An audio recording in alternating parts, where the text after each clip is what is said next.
तो आज हम लोग पढ़ा जाएगा खाद्य जाल, फूड वेब, एंड एक और है कि खाद्य श्रृंखला। दो चीजें हैं, खाद्य जाल और खाद्य। तो पहले आता है श्रृंखला,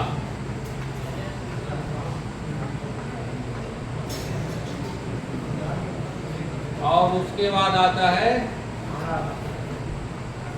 जाल। जाल समझ रहे हो? समझ रहे ना? इस समय खुद सब लोग जाल में फंसे हुए हैं, इंटरनेट के जाल में।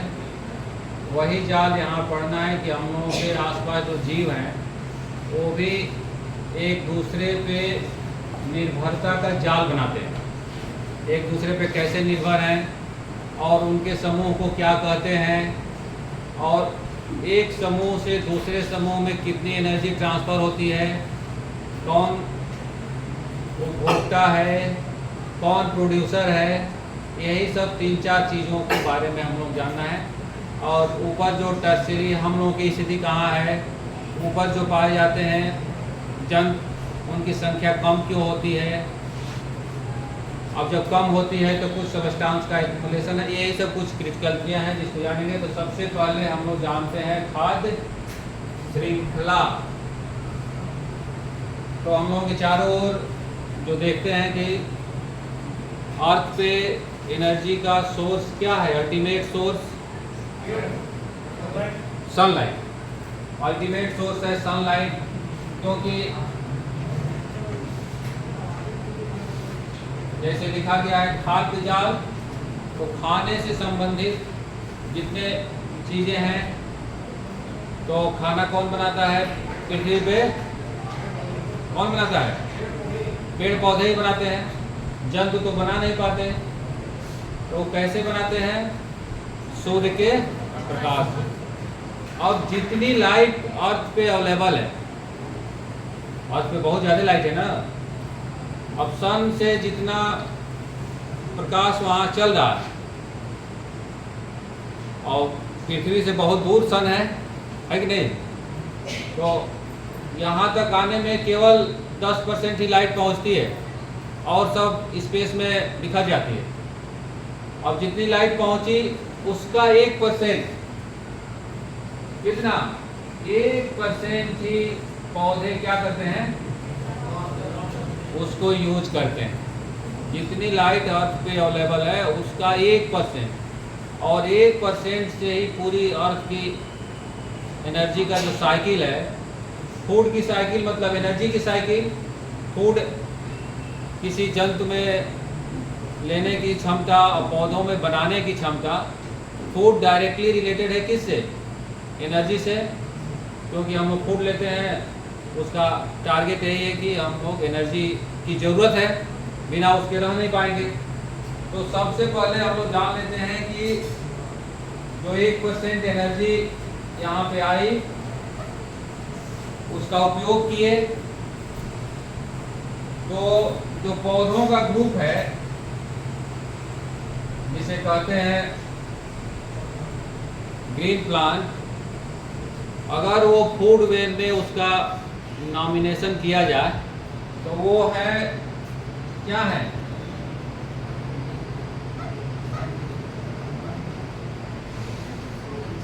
प्रोड्यूसर। प्रोड्यूसर को क्या कहेंगे हिंदी में? उत्पादक। अब ये किस चीज के उत्पादक है? भोजन के। भोजन बनाते हैं और जितने जंतु हैं वो उस पर डिपेंड करते हैं। इधर एक प्रोड्यूसर का ग्रुप है, यहाँ से लेके यहाँ तक आप देख रहे होंगे। अब ये जो ग्रुप है, एक समूह बन गया, प्रोड्यूसर का समूह, और एक लेवल बन गया। किसमें? श्रृंखला में। ये कहा गया ना श्रृंखला। श्रृंखला मतलब कि ऐसे ऐसे एक बना हुआ है। तो जब एक लेवल बन गया इसका, तो एक लेवल को फूड वेब में श्रृंखला में कहते हैं ट्रॉपिक लेवल। ट्रॉपिक लेवल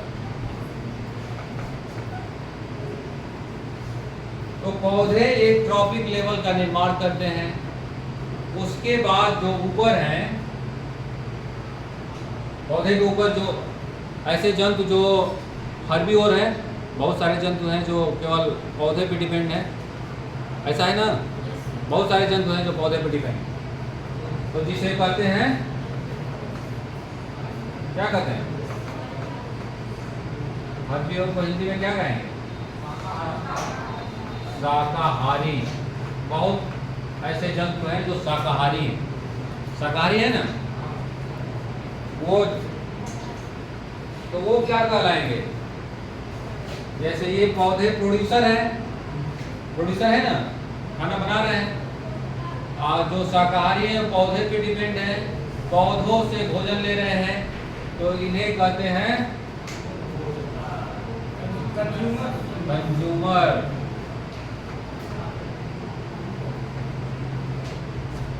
ये कंज्यूमर हो गए, उपभोक्ता हो गए, ये भोजन ले रहे हैं। अब यहाँ पे जो ट्रॉपिक लेवल है, फर्स्ट ट्रॉपिक लेवल जो हर्बीवोर है वो क्या हो गए? Second trophic level.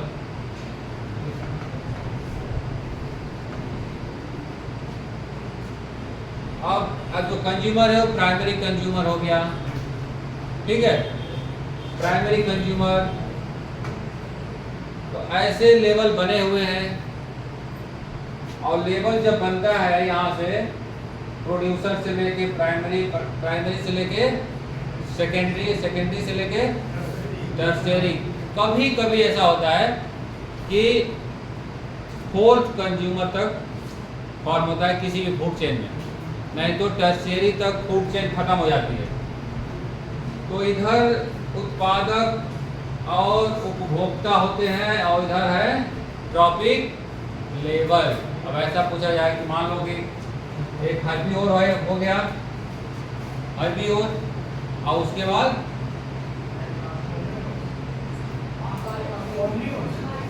हर्बीवोर के बाद कौन आएगा? कार्निवोर,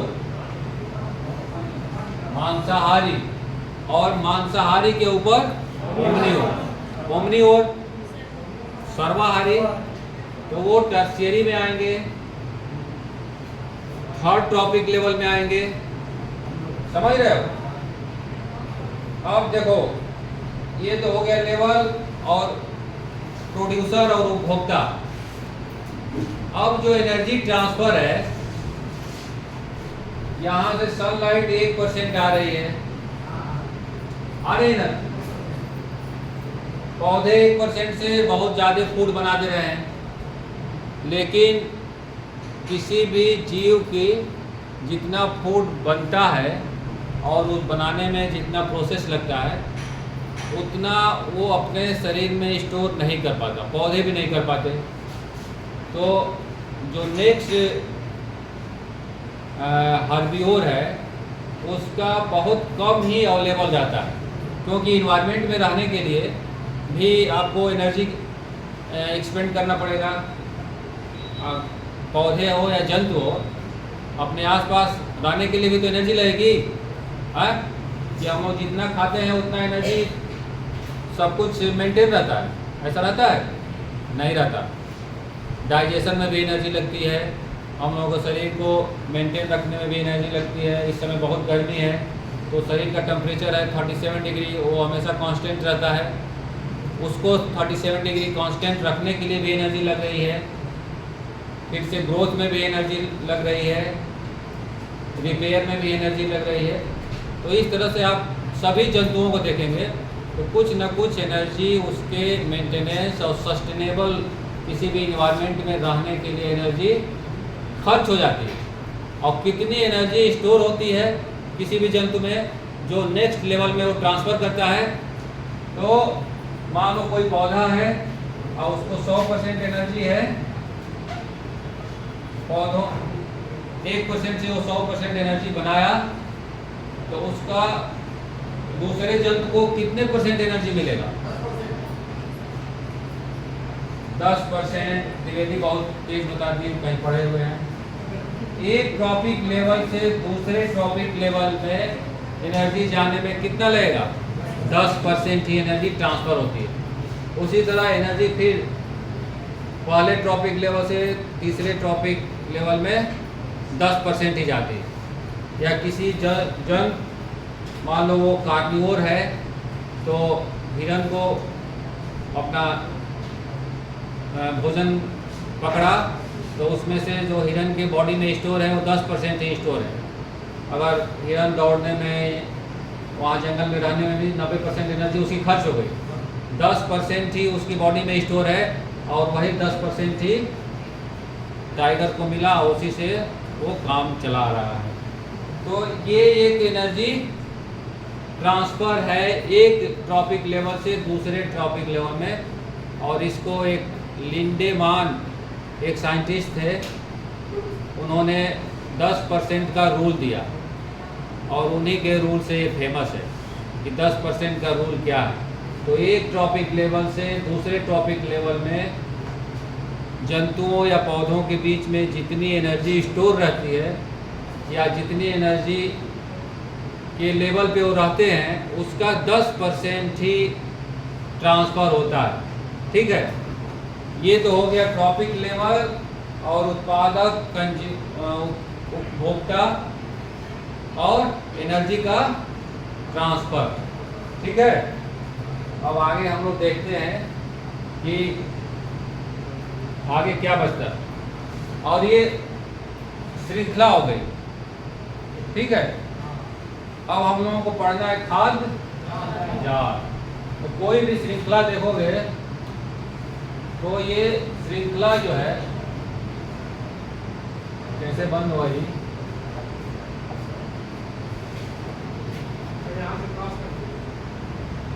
कहाँ से?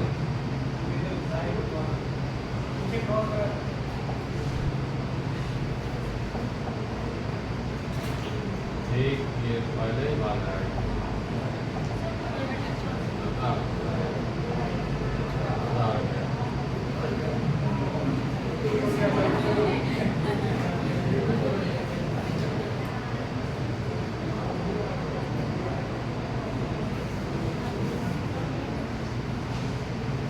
अब इससे हम लोग पता चलता है कि एनर्जी का जो ट्रांसफ़र है एक ट्रॉपिक लेवल से दूसरे ट्रॉपिक लेवल में, वो डायरेक्शनल, नीचे से ऊपर। एनर्जी कभी ऊपर से नीचे नहीं आती, मतलब वो सीधे जाती है ऊपर की तरफ। इसीलिए जो यहाँ पे प्रोड्यूसर है, प्रोड्यूसर की संख्या ज़्यादा होती है, उसके बाद कंज्यूमर की संख्या होती है। आप देखेंगे कि पौधे जंगल में बहुत ज़्यादा रहेंगे, और उससे कम रहेंगे क्या? उससे कम क्या रहेंगे? हिरन। और हिरन से कम क्या रहेंगे? टाइगर। ये नंबर कम होता जाएगा। अब आप देखिए कि यहाँ पे जो डिपेंडेंसी है, हिरन बहुत सारे पौधों को खाएगा। अब पौधों पे बहुत सारे जीव भी डिपेंड रहेंगे। बहुत सारे ऐसे जीव हैं जो हर्बीवोर हैं। तो जब ये, अब हिरन को खाने वाले भी टाइगर हैं, लायन हैं, ऐसा है ना। तो जो ये डिपेंडेंसी है एक जाल का फॉर्म बनाती है। ऐसा नहीं है कि एक ही वेव बन रहा है इस तरह से। वेव मतलब एक लीनियर बन गया, ऐसा नहीं है। एक हिरन पे टाइगर भी है, लायन भी है। लायन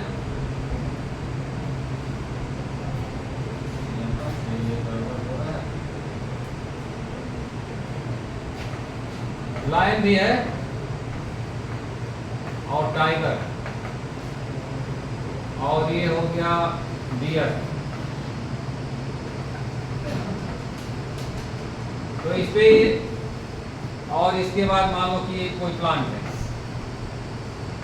तो इस तरह से एक जाल बनती है, अगर खाद्य श्रृंखला की बात की जाए तब। तो इसी को कहते हैं फूड वेब। मतलब डिपेंडेंसी जो है, निर्भरता जो है एक जीव का 2-3 जीव पे रहता है, जिसके कारण एक जाल बनती है, उसी को कहते हैं फूड वेब। अब जो नंबर की हम बात कर रहे थे कि नंबर ये ऊपर जाके एक ट्रॉपिक लेवल से दूसरे ट्रॉपिक लेवल में जो जंतुओं या पौधों का नंबर कम होता जाता है, कम होता जाता है ना। डियर का नंबर से ज़्यादा होगा और लायन का नंबर कम होगा। इसका कारण यही है कि एनर्जी जो है, एनर्जी जब कम होती जा रही है तो वो जंतुओं का नंबर भी कम हो जाए। एनर्जी ही नहीं रहेगी, उनको खाने का फूड ही नहीं रहेगा तो वो कम रहेंगे ही, ऐसा है ना।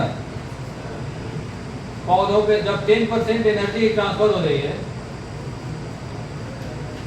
10%, तो यहाँ पे मान लो 100% है, 10%, तो यहाँ पे कितना बचा? 1% ही बचा। तो 1% पे लायन कितना जिंदा रहेंगे? बहुत कम ही ना जिंदा रहेंगे। तो ये नंबर ऊपर जाके कम होता जाता है। अब एक महत्वपूर्ण जो बात है कि हम लोगों के फूड वेब में एनर्जी ट्रांसफर के साथ साथ कुछ ऐसे सबस्टांस भी ट्रांसफर होते हैं जो हम लोगों के आसपास पाए जाने वाले जल में मिक्स हो जाते हैं और वो फिर फूड वेब का पार्ट हो जाते हैं। समझ, जैसे मान लो कि सॉइल में या पौधों में ज़्यादा से ज़्यादा उत्पादन के लिए हम लोग पेस्टिसाइड यूज करते हैं, तो पेस्टिसाइड सॉइल में मिल गए, फिर वो जाके रेन वाटर के साथ वहाँ नीचे वाटर में चले गए, ग्राउंड वाटर में, और ग्राउंड वाटर से फिर पौधों में आ गए। तो जब पौधों में आए यहाँ पे, तो उसका जो डिपॉजिट है पौधों में कितना इकट्ठा है, एनर्जी तो यहाँ से कम होती हुई जा रही है, लेकिन अगर पेस्टिसाइड रहेगा फूड वेब में तो वो डिपॉजिशन क्या होगा? बढ़ता रहेगा कि कम होता रहेगा? हाँ, बढ़ता रहेगा। अगर पौधों में एक है, मान लो कि 10 है, तो यहाँ पे 100 हो जाएगा ppm, और यहाँ पे 1000 हो जाएगा। जो डिपॉजिशन है टॉक्सिक मटेरियल का फूड चेन में, वो ऊपर जाके बढ़ता जाएगा। और मनुष्य का भी जो वहाँ पे फिक्सेशन है टॉपिक लेवल में, टर्शियरी है, प्राइमरी सेकेंडरी टर्शियरी सबसे ऊपर है। तो मनुष्य के भी शरीर में ज़्यादा से ज़्यादा टॉक्सिक मटेरियल डिपॉजिट होने के चांसेस हैं, अगर वो नीचे से आ रहे हैं तो ये जो डिपॉजिशन है किसी भी टॉक्सिक मटेरियल का फ्रॉम वन ट्रॉपिक लेवल से अनदर ट्रॉपिक लेवल और फिर लास्ट लेवल पे, इसको कहते हैं बायोलॉजिकल